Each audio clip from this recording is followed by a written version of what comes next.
Man, ever since I've been back, I ain't even get through the door good, man. Everybody's blowing me up. Like, man, we need your review, man, of Surviving Compton. I was like, well, let me watch this Michel'le biopic now that they've made the final edit.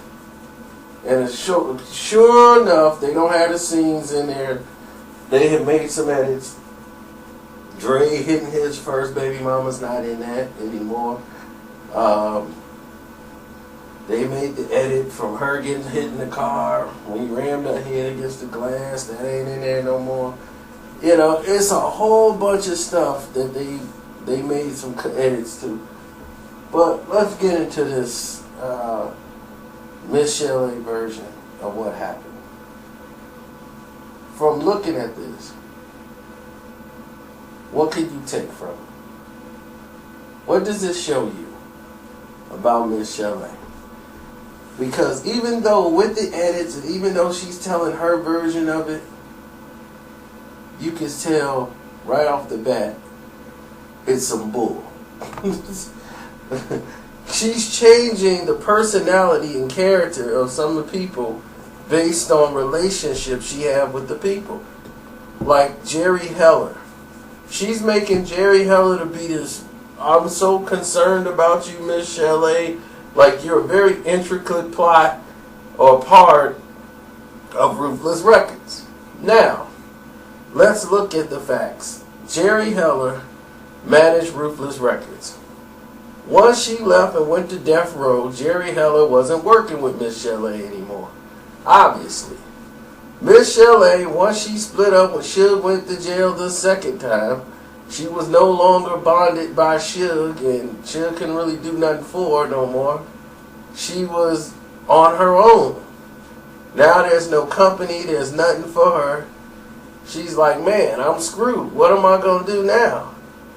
So she goes back to Jerry Heller, who's the only person that helped her get her career going when she was out there on the road, and Jerry's doing this.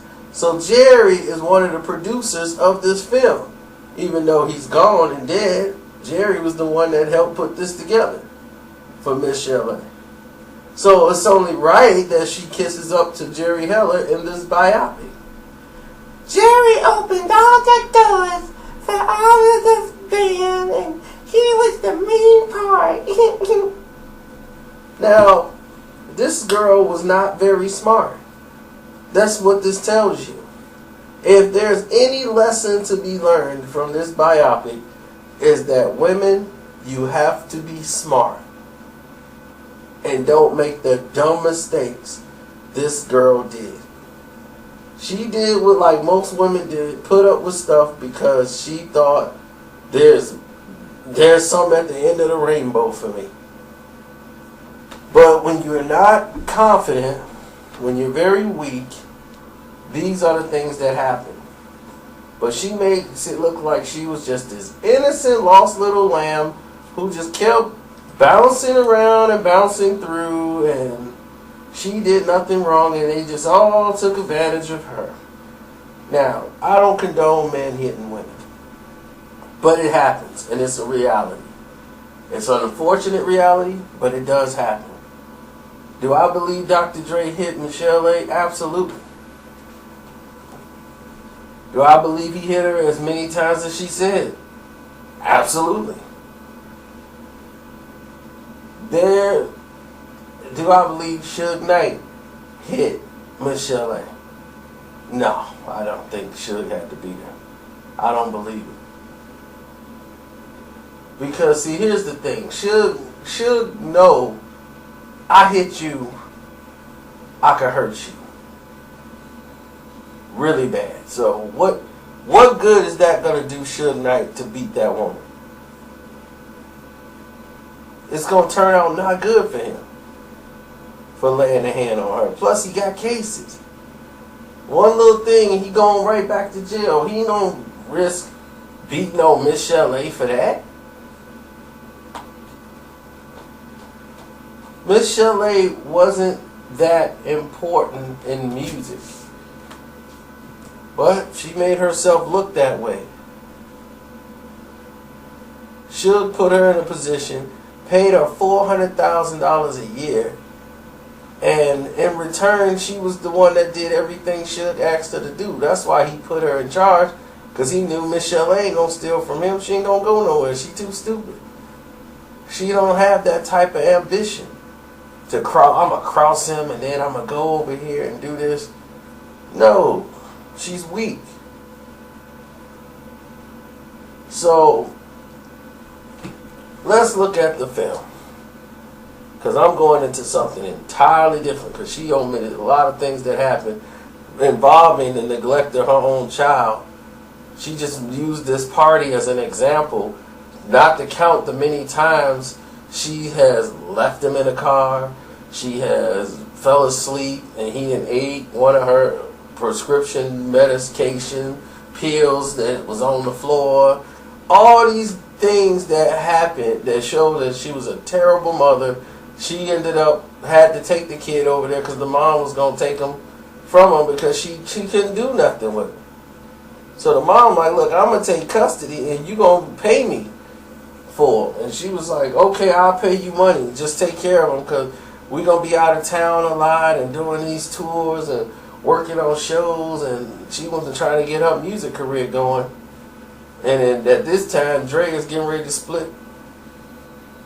Michel'le was just a girl who brought food and drinks and did everybody's orders. And she was cool with being Dre's wife and staying on the sidelines with hopes that Dre gonna get her album going. So when they went over to Suge Knight and Death Row, they brought her with.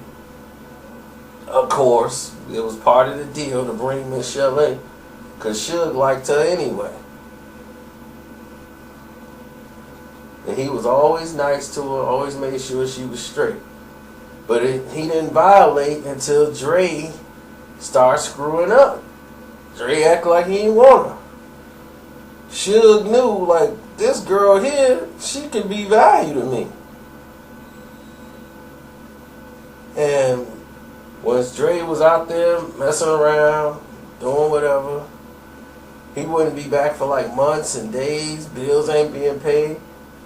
Suge came over. But there was plenty of times she just called Suge, and he helped out.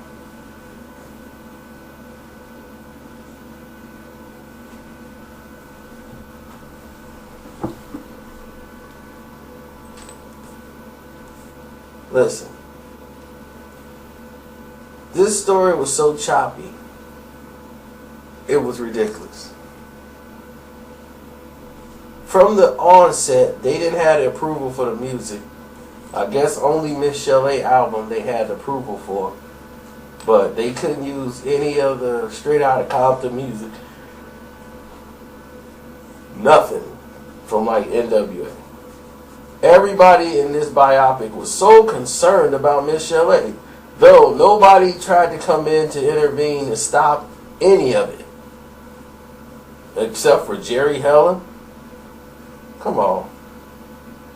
This Michel'le has done so much dirt that people don't even know about. She tried to use Eazy-E's baby moms because Suge, he went after Eazy-E's baby mom first, Tracy. And he had Tracy over there with Death Row Records. Like, yeah, see, Eazy can't take care of his women.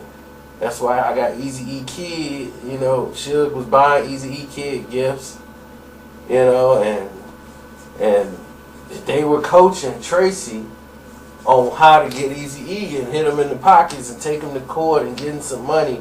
And Michel'le and her were friends. So Michel'le was over there manipulating Tracy, telling her what to do to go to court, and she was going to be a witness for her. But all of a sudden, she was so concerned about Eazy-E, though she trying to mess with Eazy-E pocket and take him to court. So Eazy-E had to restructure his company to make it, to reduce his pay down to protect himself, to make himself an employee of the company, like Puffy Combs did putting the company in his mother's name and making it like Sean Combs is an employee of Bad Boy Records. Eazy-E restructured Ruthless Records to make it like he was an employee of Ruthless Records. So that way, the baby mothers couldn't get all the money that they were supposed to get due to what Michel'le was doing. Now, let's get into some other facts that they touched on that was a little light. Dr. Dre always had a problem, an issue with temper. He wasn't smoking weed like they had it way back then. He wasn't never smoking weed like that. He barely smoked weed, period, because his brother would get high and do all this crazy stuff. Dre thing was drinking. Him and his brother drunk, and they drunk all the time and get tore up. That was Dre thing. He drunk a lot, consumed a lot, and he was always angry because he was angry at his dad and leaving him, and he had to be the big brother and all that stuff. So Dre will always have that issue with temper or tantrums and all of this stuff. So Dre went and after his brother died, he felt guilty about his brother's death. And when he drinks, those emotions come out and he becomes very violent towards women.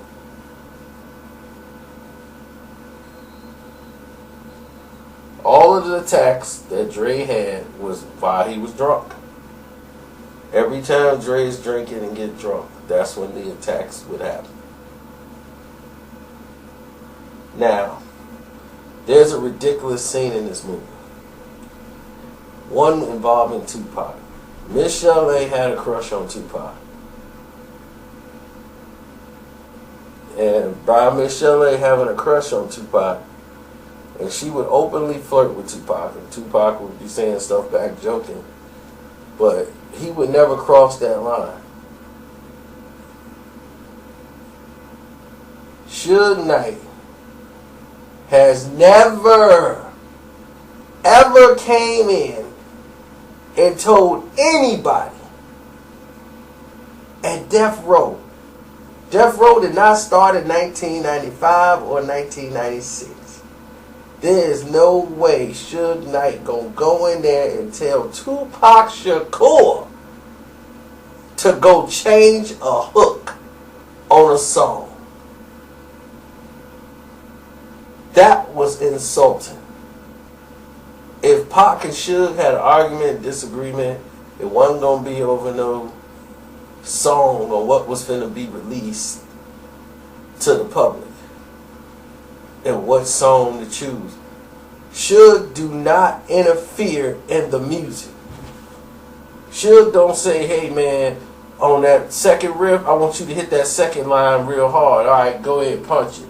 Like he in the studio watching them record. That ain't what Suge do. Suge will probably hang out there, smoke some stogies and do his business stuff, but the music he leave to the artist. Suge ain't gonna be in there talking about some, yeah, I like that, but go back and re-record and then I want you to do this.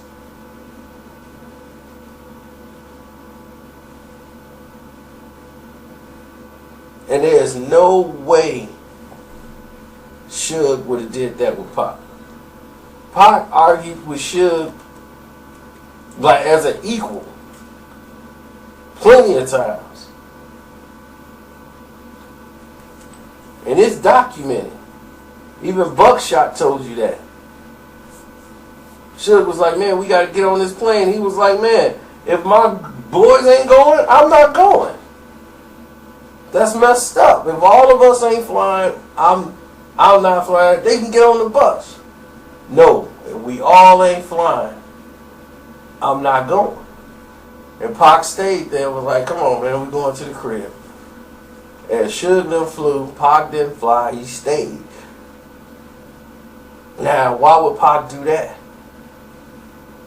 Why would Pac stand up to Suge then if he gonna cower to Suge like that? Suge wouldn't even come at him like that. For her to put that in there to try to make Tupac look like he got punked out in front of Michel'le, that was pitiful. That was completely pitiful. And no time would that happen. All she did was what Suge wanted. Suge used her because it's a smart business move because she's not too bright. He told her what the drop would be. She knew that, oh man, alright, he got a wife. She agreed because it was for money, finances, being secure. She's not used to working and paying bills and doing all that. Somebody's always done that for her. Somebody always come along and pay the bills for Michel'le. She ain't never seen the bill. So when the bills weren't getting paid, hey, something's wrong. Let me call Suge. Suge, what's going on? Bills need to be paid. We in the dark. We got no food in the house, no money for food. How you let that happen?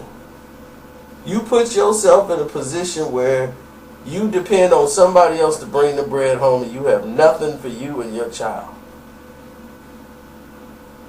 So,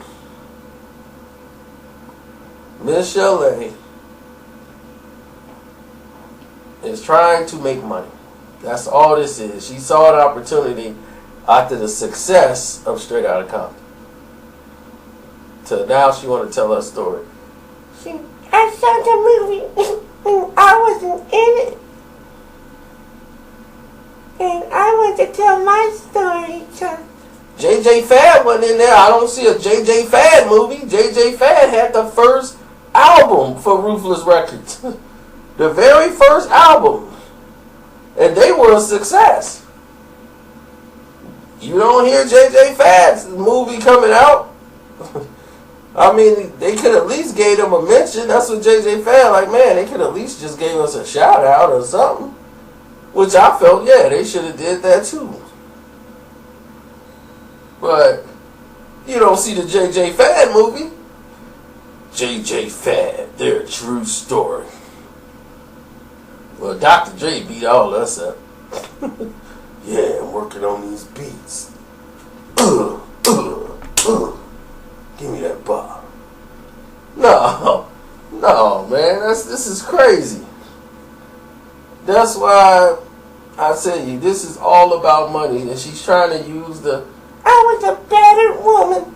And her selfishness. That's why she keep interrupting the picture, putting her face in there because she want to be seen. She can't even let the actresses do her, let the actors and them do their job.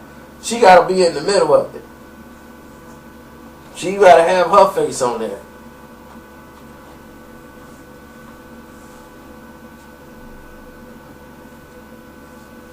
And Michel'le, she's mentally, that's why she never had to pay for drugs.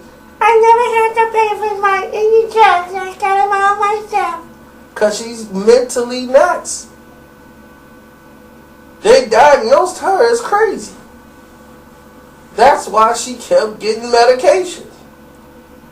And if you look at her today, you can tell she's kind of off. She don't seem all the way there. I know people probably say, well, maybe Dre's left hook, shook her up a little bit. And I'm not in favor of men beating women at all. I can't stand it.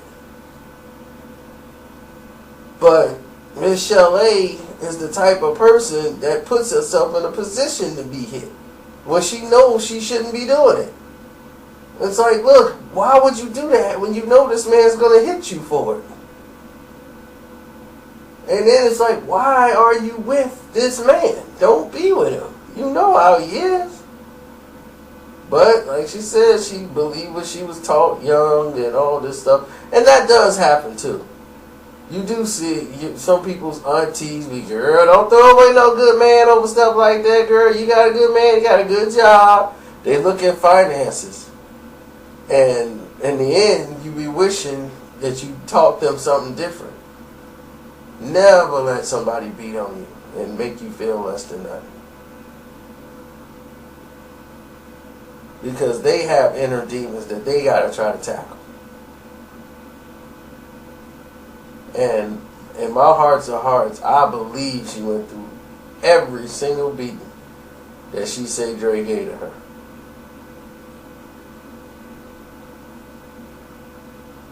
Because his first baby mom said it.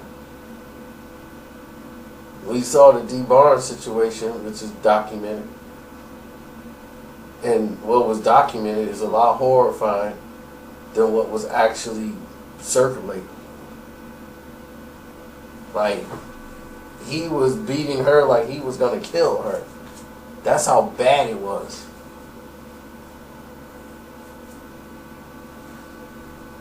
In that women's bathroom, just almost killing this woman.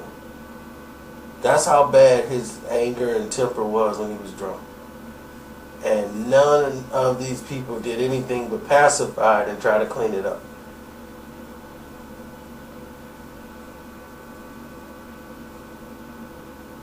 But he got help, and apparently has never done it again. So, that's a blessing if that's the case. But as far as his legacy, this film has definitely tarnished it. Because it brought all his demons out to the light. And this is why Dre never wanted to do a movie and wouldn't sign off on Straight Outta Compton. This is why. He knew all this stuff was going to come up. And he wanted to keep it buried. And was trying to, he telling Q, nah, man, we don't need to do that. And Q was like, come on, man. We got an opportunity, man, to tell the truth. Man, put our legacy out there with N.W.A, man. It's going to be huge. Once they realized F. Gary Gray was doing the film, Dre knew, okay, now I can get involved. Because F. Gary Gray is going to do it the way I like it done. He going to listen to me and what I say going to go. And that's that.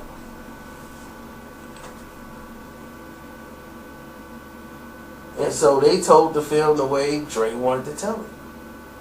So it became the Dre and Q Straight Outta Compton movie.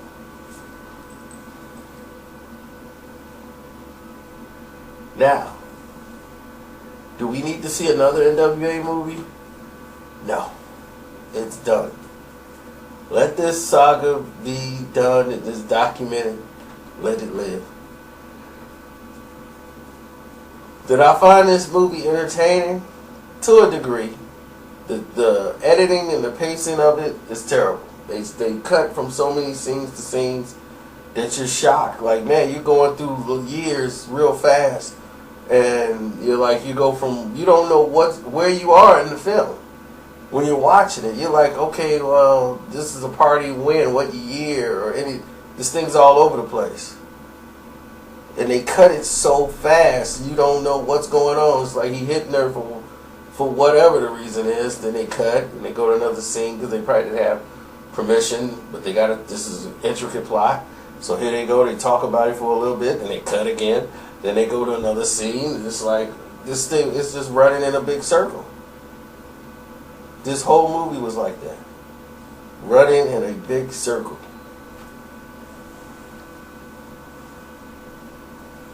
So,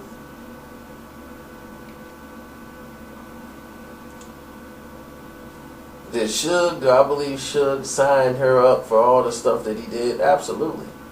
Him and David Kenner set her up to look like to take the fall. She was getting paid in the movie, but they said $30,000 a month, which wasn't true. She was getting $400,000 a year plus security, plus her shopping, plus all this stuff she was buying for her grandma and all this stuff, and then she's running off telling her mother all this other business. Suge was trying to protect her because there was people out in the streets, and he needed her to run the affairs because he knew that he could trust her to do that. Because if you tell Michel'le what to do, she's going to do it. She was one of those loyal girls out of stupidity. And she'll tell her what to do, and she just don't do it. She didn't have to threaten to kill her son and all that stuff. That wasn't going to happen. All he had to do was tell Michel'le what to do, and she was going to do it. She was like, He was kind to me, so I was with him because I wanted to be.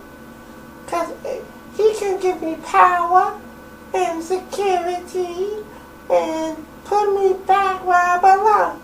I'm like,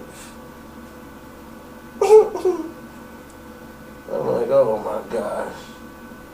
I'm just tired of Michel'le. And now she's finna milk this thing like she's the savior sticking up for battered women. She's just, oh, it's sickening.